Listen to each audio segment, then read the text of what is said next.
বড় হয় আমাক লাগে বড় রাজ্য সেইটোৰ কাৰণে আমি সংগ্ৰাম কৰি আছো বড় ৰাজ্য লাগে তহঁতক गोदानै BM प्रडाक्शननि नाजानायावनो जों बर' आबुं सावथुना आबुं महर मोनबाय। क'क्राझार जिल्ला पदबज्जरा मुकुमानि थिपखाय हालामाव जोनोम मोननाय बारमोदाय फिल्म प्रडाक्शननि बेनाराव नुजाथिबाय आबुं सावथुन जों बर' सावथुन। बर'नि रैखाथि आरो थामोनथाखौ रैखाथिनि बागै बे सावथुनाव रोखा बेरखांनायखौ नुनो मोन्दों। बे सावथुनखौ लिरनानै सुजुदों आरो दिहुनदों मिथुराम ब्रह्म बिथाङा। लोगोसे नाइसोरां गयारिनि डाइरेक्सन होना आबुं महरजों ओंखारो जों बर' सावथुना। बे सावथुनाव फावखुंगुर महरै मिथुराम ब्रह्म आरो फावखुंग्रि महरै रिंखि ब्रह्म बिथांमोनजों लोगोसे गोबां सावथुनगिरि बिथांमोना बाहागो लानायखौ नुनो मोननाय जागोन। गिबि पलासिगुरि बाजाराव प्रिमियार श' दिन्थिनायजों जों बर' आबुं सावथुनखौ बेखेवनानै होफैयो मिरु आफादनि बर' सावथुन मुलुगनि पंकज लाहारी बिथाङा। गोबां फाव खालामगिरि, मेथाइ खनगिरि आरो रायजो राजाफ्रा प्रिमियार श'आव बाहागो लानायखौ नुनो मोननाय जादों।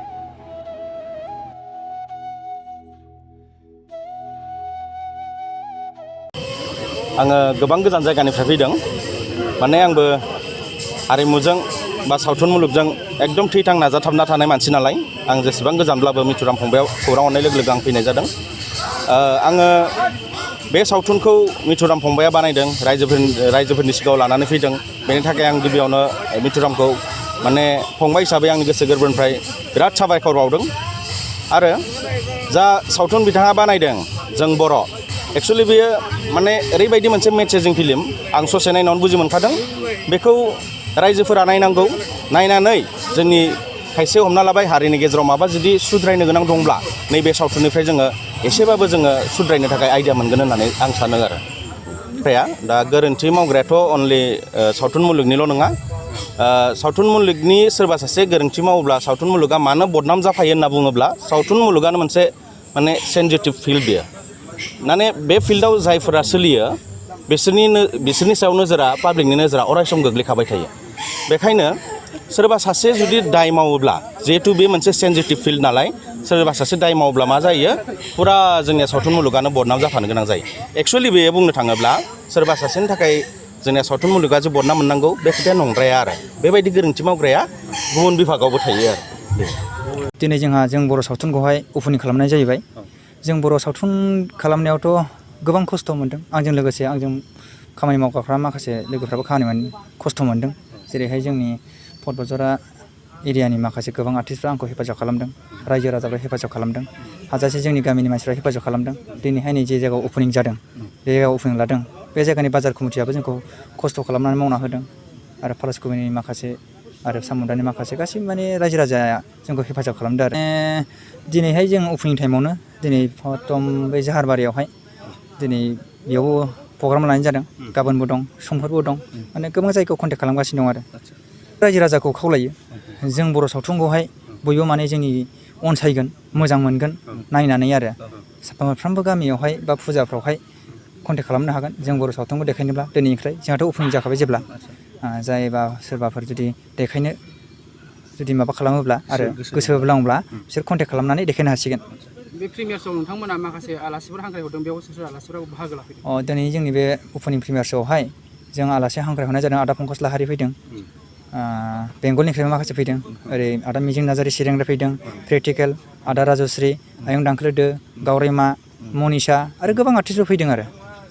बे सावथुनखौ दिहुननायाव जेसेबांनाखि खरसा थांदों बे खरसाखौ मोनफिनो ना मोनफिना?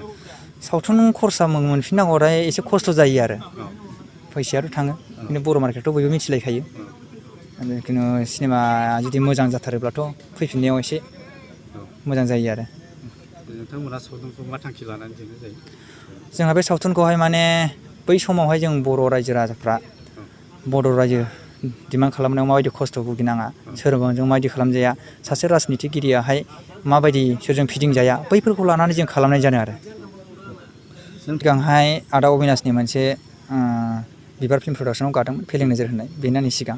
बिनि उनावहाय आङो खामग्लिनाय गोसोनि मोदै मोनसे आरो नै जों बर' आंनिया दिनैजों मोननै जाबाय आंनि प्रडाक्सनाव ओंखारनाया।